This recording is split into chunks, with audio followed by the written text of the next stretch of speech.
അവൻ നമസ്കാരമായി കടന്നു വരുവയാണ്. ഒരു കൊട്ട നമസ്കാരമാണ്, നോമ്പുണ്ട്, സക്കാത്തുണ്ട്, ഹജ്ജുണ്ട്, അമലുണ്ട്. ആ നമസ്കാരമെല്ലാമായി ഇബാദത്തുകളുടെ കൊട്ടയുമായി പടച്ച റബ്ബിന്റെ ദർബാറിലേക്ക് കടന്നു വരുമ്പോ അവനെ പ്രതിയോഗിയായി മറ്റൊരു മനുഷ്യൻ ഇതാ കടന്നു വരുകയാണ്.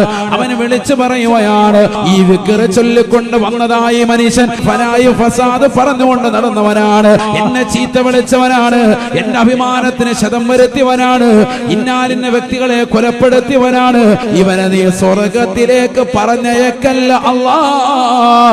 അവനെതിരെ ആളുകൾ കടന്നു വന്നുകൊണ്ട് പറയുമ്പോ അല്ലാഹു സുബ്ഹാനഹു വ തആല അവന്റെ നമസ്കാരത്തെയും നോമ്പുകളെയും അവന്റെ സക്കാത്തിനെയും അവന്റെ ഹജ്ജിന്റെയും സർവ്വ പ്രതിഫലങ്ങളും ഈ പരാതി പറഞ്ഞവന് അല്ലാഹു നൽകുകയാണ്.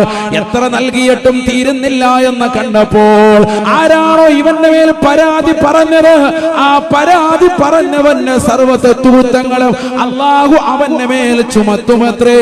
നഊദു ബില്ലാഹ്.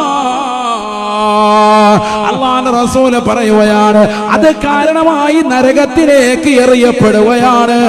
അവനാണ് ലോകം കണ്ട ഏറ്റവും വലിയ ദാരിദ്ര്യമുള്ളവൻ, പാവപ്പെട്ടവൻ, ഏറ്റവും വലിയ മുഫ്ലിസ് അവനാണ്.